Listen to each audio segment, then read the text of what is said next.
Soovitame tsitaate kuulates sättida end mugavalt silmad kinni istuma ning keskenduda edastatud sõnumile.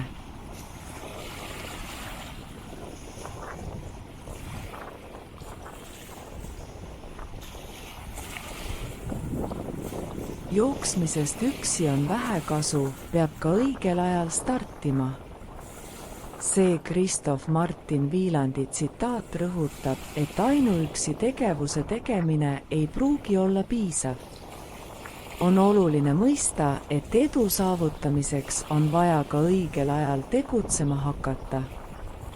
Lihtsalt tegevuses osalemine võib olla kasutu, kui ei suudeta õigeaegselt alustada või õige hetk mööda lasta. Edu saavutamiseks ei piisa ainult aktiivsest tegevusest, vaid oluline on ka õigel ajal alustada. Kui me teeme järjepidevat jõupingutust ja astume samme oma eesmärkide suunas, kuid ignoreerime õige ajastuse tähtsust, võib meie pingutus olla asjatu. Alustamine õigel ajal võimaldab meil ära kasutada soodsaid võimalusi, ära hoida aja raiskamist ning luua eduks soodsa vundamendi. Seega, me peame olema tegevuses mitte ainult aktiivselt, vaid ka teadlikult ja õigel hetkel. Õige ajastus on pigem kunst kui teadus. See nõuab teiste märkamist, empaatiat ja oskust lugeda olukorda ning valida hetk, mis toetab suhtlemist või tegevust parimal viisil.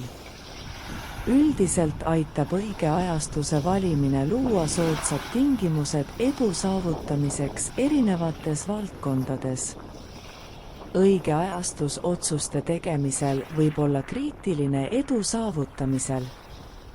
Oluliste otsuste tegemiseks on vaja koguda piisavalt teavet, analüüsida erinevaid tegureid ja valida hetk, mis toetab parimat tulemust.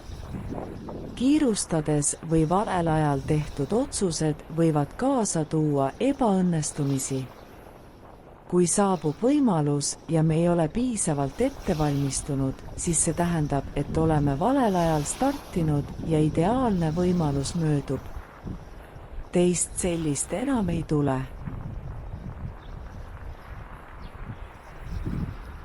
Aitäh kuulamast, järgmiste kohtumisteni!